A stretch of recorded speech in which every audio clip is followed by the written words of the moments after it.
बच्चों, आज हम लोग पढ़ेंगे कक्षा 8 का विज्ञान विषय का 7वां चैप्टर सूक्ष्म जीवों का संसार।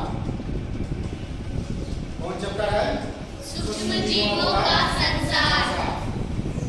इस पाठ में हम समझेंगे कि सूक्ष्म जीव क्या होते हैं, किस तरह से इसका वर्गीकरण किया गया है और यह कहाँ कहाँ पाया जाता है।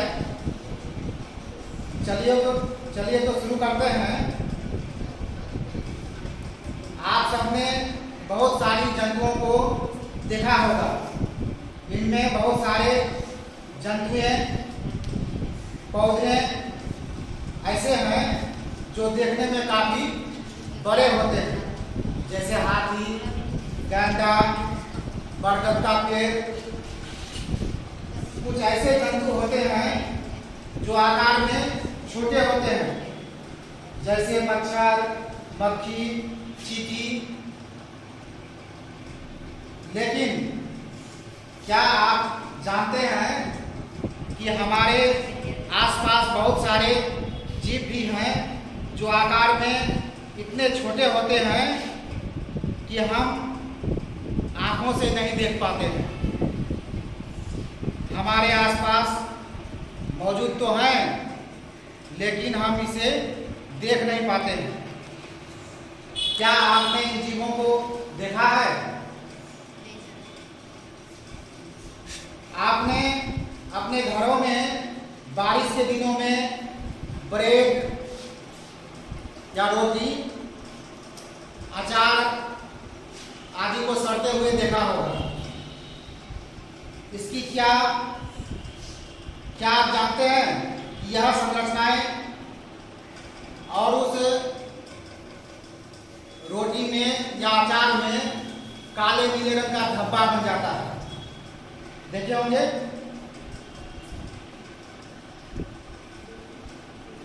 तो आप जानते हैं कि यह संरचना क्या है। इन संरचनाओं में अनेक सूक्ष्म जीव रहते हैं।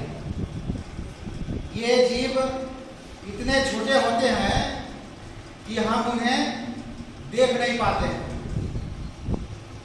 इतने छोटे होते हैं कि हम उसको नहीं देख पाते हैं। उसको देखने के लिए हमें यंत्र का सहायता लेना पड़ता है, मतलब सूक्ष्म जीव का सहायता लेना पड़ता है।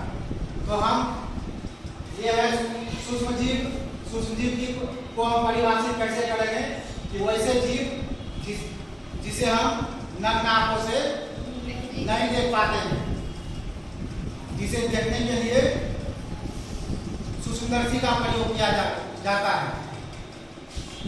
तो ऐसे जीव क्या कहलाते हैं? सूक्ष्म जीव कहलाते हैं। एक शब्द आया सूक्ष्मदर्शी। सूक्ष्मदर्शी किसको कहते हैं? क्या है सूक्ष्मदर्शी?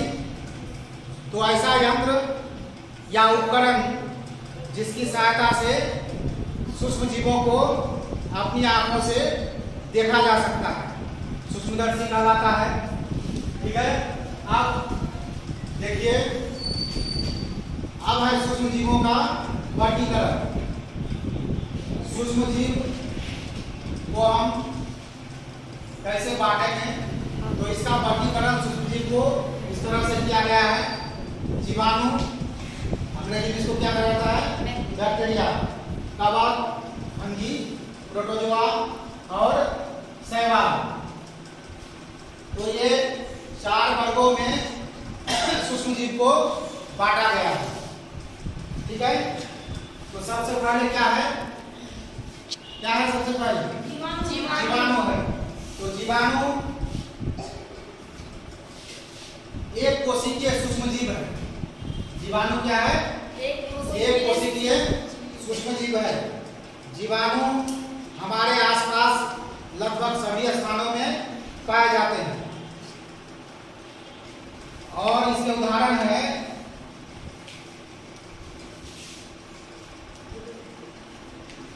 Lacto bacillus. ये जीवाणु का नाम है। ये एक जीवाणु है जो क्या काम है इसका? यह लैक्टोबैसिलस जीवाणु दही जमाने के काम में आता है, दही या पनीर जमाने का काम करता है। उसी तरह और भी जीवाणु है ई कोलाई, और एक जीवाणु के बारे में आप लोग पढ़े होंगे राइजोबियम। राइजोबियम कहाँ पाया जाता है? दलहन वाली पौधों के जड़ों में राइजोबियम नामक जीवाणु पाया जाता है। अब सवाल है कि जीवाणु कहाँ कहाँ पाया जाता है? जीवाणु का प्राप्ति स्थान कहाँ है, कहाँ पर पाया जाता है? तो जीवाणु लगभग सभी जगह पाया जाता है, लगभग सभी जगह पाया जाता है। हम सांस लेते हैं तो सांस लेने वाली हवा में भी जीवाणु होता है, पीने के पानी में जीवाणु होता है, भोजन में जीवाणु होता है, मिट्टी में जीवाणु होता है। कहने का मतलब जीवाणु लगभग सभी जगह होता है। ठीक है। अब दूसरा सूक्ष्मजीव का प्रकार क्या है? कवक। कवक कवक जानते हैं क्या है? पहले भी बताए थे ना। कवक, इन्हें कवक को फंगी भी कहा जाता है या फंगस भी कहा जाता है। और कवक एक कोशिकीय या बहुकोशिकीय दोनों रूपों में पाया जाता है। ठीक है। एक कोशिकीय या बहुकोशिकीय दोनों रूप में पाया जाता है। उदाहरण के तौर पर मशरूम देखे हो? मशरूम कहाँ देखे हो? मशरूम, इसको गोबर छत्ता भी कहा जाता है, कहा जाता है ना। गोबर में देखे होंगे कि जो गोबर बहुत दिनों से एक जगह रह जाता है तो वहां भी उगाता है गोबर छत्ता, या जहाँ पर पुआल रखते हैं हम लोग, रखते हैं ना, वहां भी जो है गोबर छत्ता उगाता है। तो ये मशरूम या गोबर छत्ता क्या है? एक कवक है। और भी उदाहरण है इसके, जैसे राइजोपस। राइजोपस जो हम बताए ना अभी कि रोटी को छोड़ देंगे कुछ दिन तो उसमें जो है दाना दाना सा आ जाता है, आता है ना, वही क्या है? कवक है। और वह उसमें राइजोपस होता है। खमीर भी इसका उदाहरण है। इसको अंग्रेजी में हम लोग क्या कहते हैं? ईस्ट कहते हैं। ठीक है। अब उसके बाद क्या है? प्रोटोजोआ। प्रोटोजोआ प्रोटोजोआ भी एक कोशिकीय जीव है। उदाहरण के तौर पर अमीबा का नाम सुने हो? इसका उदाहरण क्या है? अमीबा। अमीबा है, पैरामीशियम है, और भी यार्डिया प्लाज्मोडियम भी जो है इसका प्रोटोजोआ का उदाहरण है। अब उसके बाद क्या है? शैवाल। शैवाल यह एक कोशिकीय या बहुकोशिकीय दोनों रूपों में पाई जाती है। शैवाल की उपस्थिति के कारण नदियों, तालाबों, नालों आदि का पानी हरा दिखाई पड़ता है। देखते हो ना, ट्यूबवेल के पास काई जो जम जाता है वो क्या है? शैवाल है। पानी में जो हरे रंग का जो है वनस्पति टाइप का जो बन जाता है वो क्या है? शैवाल है। शैवाल का उदाहरण है स्पाइरोगायरा, यूलोथ्रिक्स, नीलहरी शैवाल, नीलहरी शैवाल। लाल सागर का नाम आप लोग सुने हैं ना, लाल सागर। तो लाल सागर के पानी का रंग लाल है। क्यों लाल है? वह लाल शैवाल के कारण उसका पानी लाल है। ठीक है, तो ये हो गया सूक्ष्म जीव का वर्गीकरण। और एक है, इसको इससे अलग रखा गया है, एक है क्या, ये विषाणु। विषाणु देख रहे हैं ना, ये विषाणु। तो विषाणु भी एक सूक्ष्म जीव है, परंतु वो अन्य जीवों से भिन्न होते हैं। प्रकृति में विषाणु निर्जीव की भांति व्यवहार करता है। वह जो है एक निर्जीव की भांति व्यवहार करता है, मतलब बिल्कुल मरा हुआ जैसा लगता है, उसी तरह व्यवहार होता है। लेकिन जब यह सजीव में प्रवेश करता है, इसी सजीव में जाके प्रवेश कर जाता है, तो इनमें वृद्धि एवं गुणन होता है।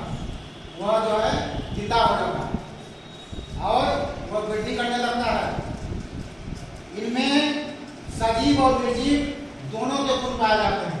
विषाणु में सजीव और निर्जीव दोनों का गुण पाया जाता है, इसलिए इन्हें सजीव और निर्जीव के बीच की योजक कड़ी कहा जाता है।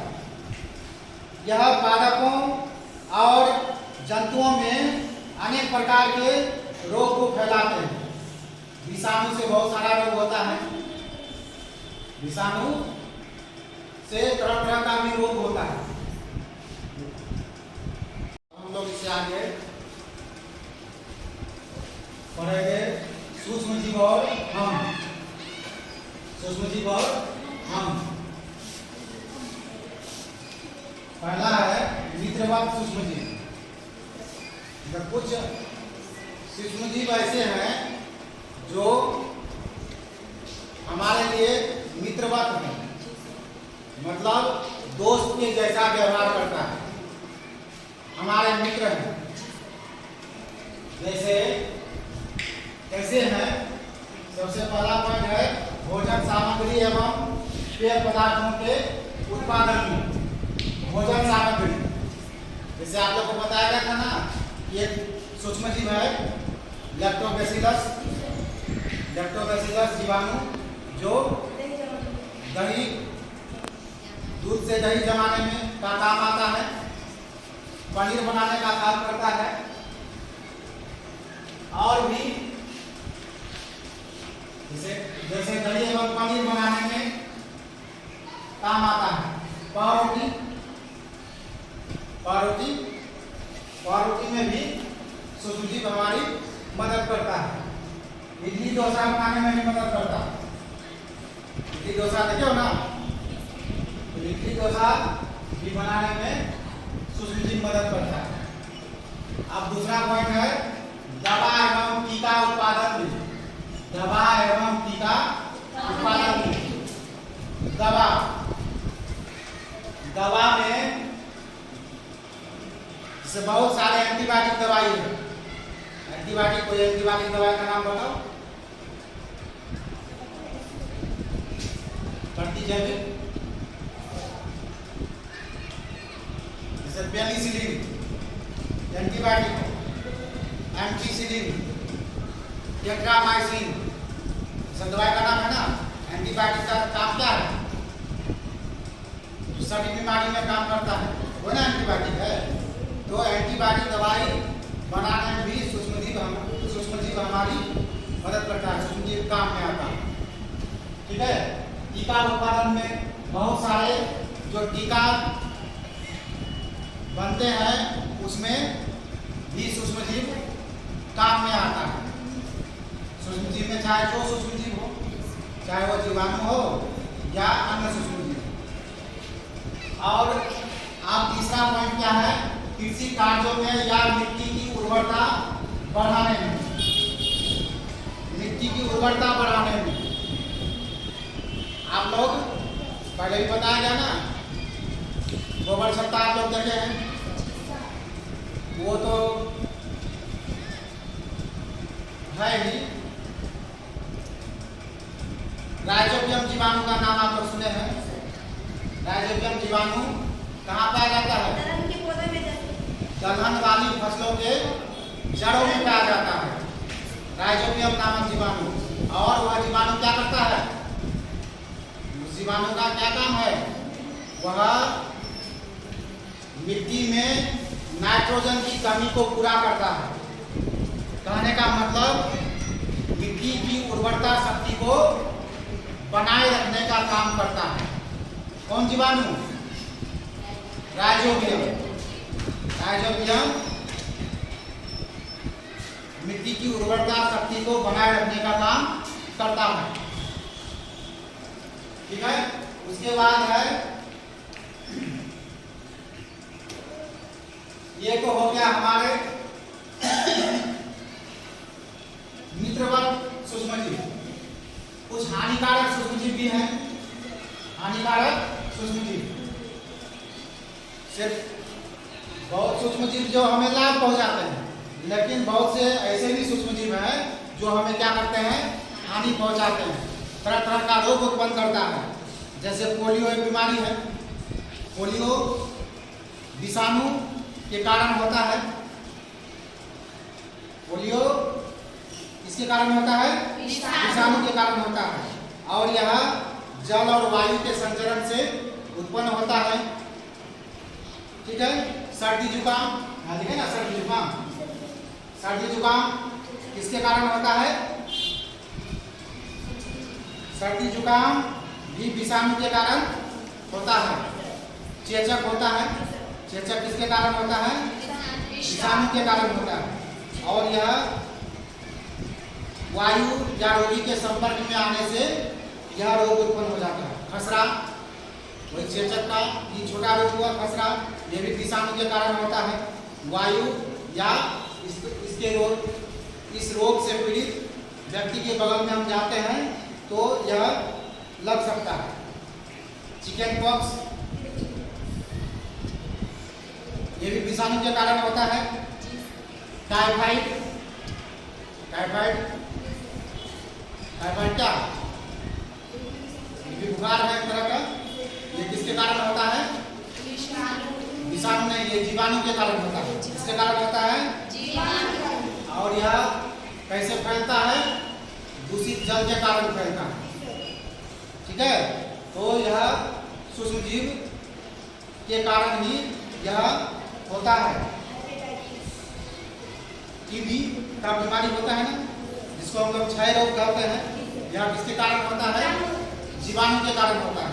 किसके कारण होता है? जीवाणु के कारण होता है। और यह कैसे फैलता है? इसका संचरण कैसे होता है? वायु के द्वारा। वायु के द्वारा इसका संचरण होता है। मलेरिया का नाम सुना है? मलेरिया क्या? ये भी एक बुखार है, ये भी एक ज्वर है। और यह किसके कारण होता है? प्रोटोजोआ के कारण होता है।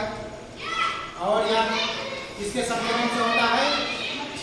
मादा एनोफिल मच्छर के काटने से या संचरण से होता है। कालाजार, कालाजार किसके कारण होता है? प्रोटोजोआ के कारण होता है। यह बालो मक्खी के संचरण से होता है। बालो मक्खी के काटने से यह होता है।